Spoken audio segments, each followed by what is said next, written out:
história de Esther na Bíblia. O livro de Esther foi escrito aproximadamente entre 470 e 486 a.C. Acredita-se que foi escrito por Esdras. A história ocorreu em Sussã, uma das 3 capitais do Império Persa, que se estendia da Índia à Etiópia, compreendendo também algumas ilhas do Mediterrâneo. Esther viveu num tempo de grande perigo, pois seu povo, os israelitas, estavam em exílio após a destruição da cidade de Jerusalém. A rainha nasceu quando o povo judeu já estava sob domínio persa há mais de 120 anos. O rei Assuero e a rainha Vasti. A história de Esther começa quando o rei persa Assuero deu uma grande festa para seus servos e príncipes para exibir suas riquezas e glória de seu reino. A rainha Vasti é convocada pelo rei exibir sua formosura. Ela, porém, se recusou a atender ao chamado do rei Assuero de estar em sua presença.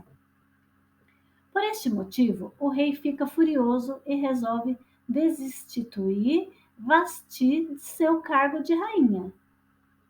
Para substituir a rainha Vasti, o rei cria um concurso de beleza para que seja escolhida no reino a jovem mais bela e formosa para se tornar rainha.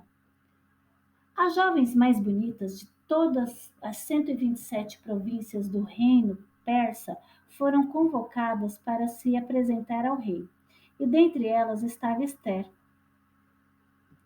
Esther é feita rainha. Durante o concurso criado pelo rei, as jovens ficavam recebendo durante 12 meses tratamentos especiais de beleza e especiarias. Quando chega esse tempo, Hegai, responsável pelas mulheres do concurso, e ele era o servo do rei, se encanta com a beleza de Esther e dá a ela o melhor lugar na casa, as melhores vestes e os melhores alimentos. Os 12 meses que se passam e as jovens foram chamadas na presença do rei. Nesta ocasião, cada uma levava um presente para adornar-se. Entretanto, ao contrário das outras jovens, Esther não escolheu nada além do que já possuía, a sua própria beleza, pois ela era tida como uma das mais belas de todo o reino. Quando ela se apresenta ao rei, sua beleza o impressiona e ela se destaca e ele a ama mais que todas as outras jovens. Imediatamente, Esther é coroada rainha no lugar de Vasti. Entretanto, mesmo após ser coroada rainha, Esther mantém-se obediente ao seu primo Mordecai e não revela sua identidade judaica, visto que os judeus sofriam grande perseguição naquela época. Então Mordecai instrui Esther a não dizer a sua origem. Mordecai e o plano para tirar a vida do rei. Preocupado com a sua prima, que havia sido criada como filha, Mordecai visita frequentemente o palácio de Sussã. E numa dessas visitas, Mordecai escuta quando 2 oficiais planejam uma conspiração para assassinar o rei. Mordecai conta a rainha Esther, que informa o rei do plano.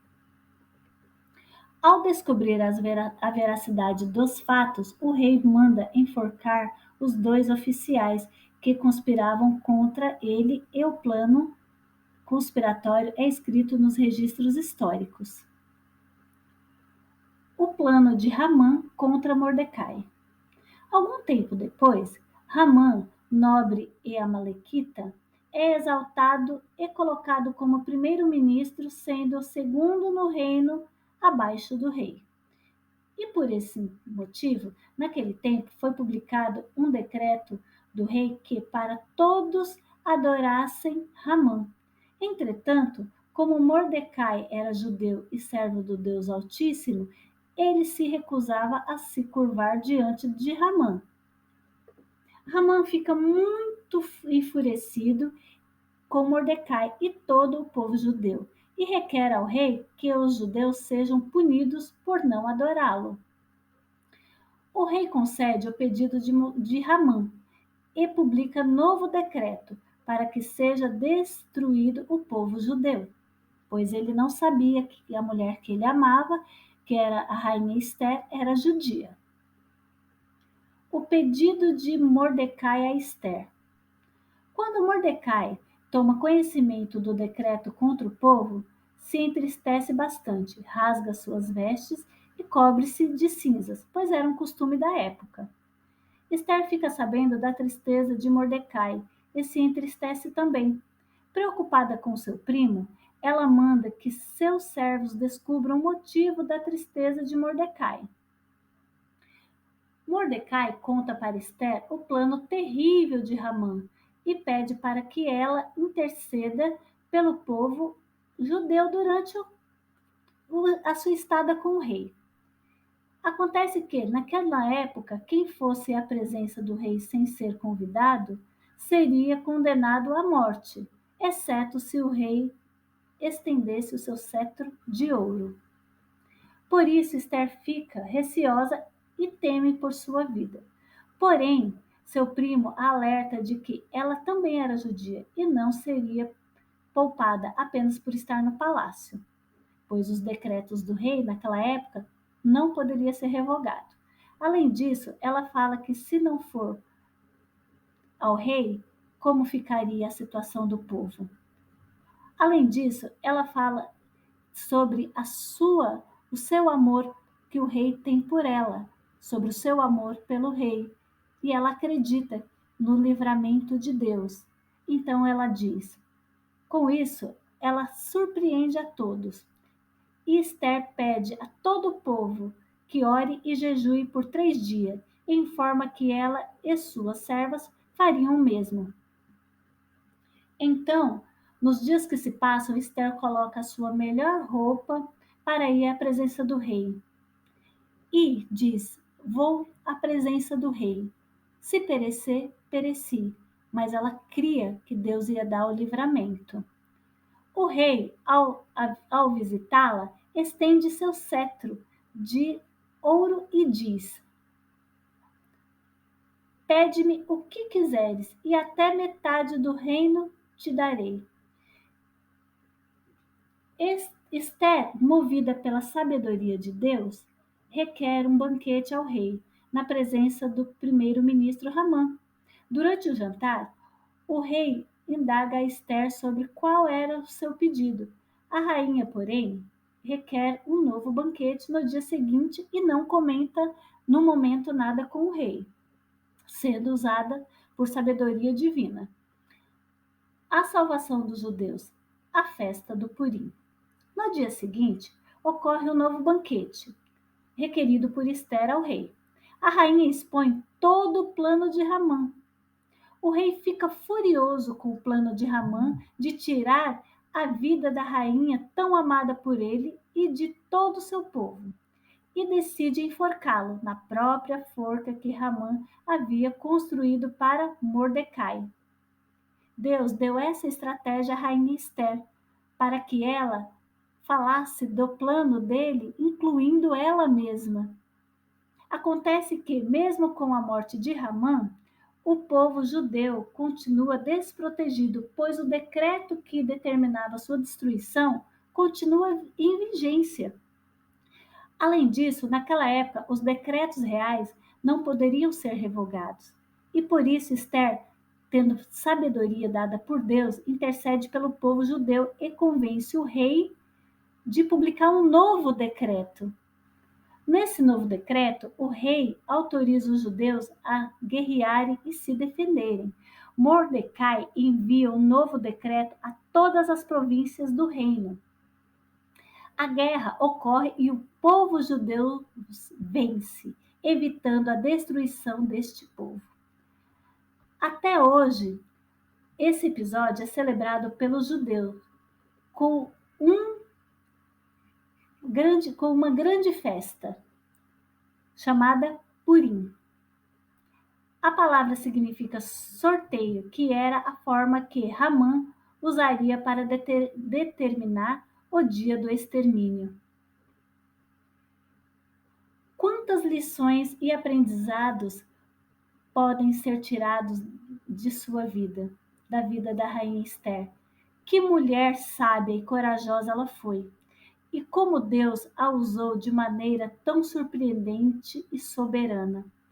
A história da rainha Esther se mostra de grande relevância e importância para o povo de Deus.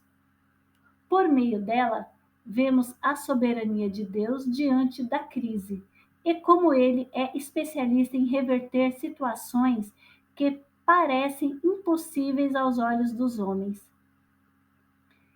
Ao princípio, como podemos imaginar que Deus ia usar um concurso de beleza a favor do seu povo?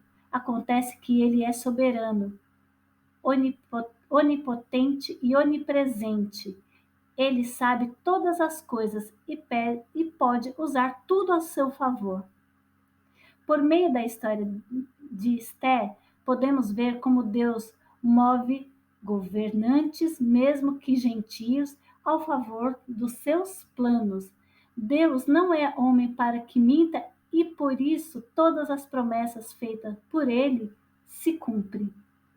Ciente disso e conhecendo o poder e a fidelidade de Deus, é que Mordecai instruiu Esther de que se ela não se levantasse por seu povo, outra pessoa o faria.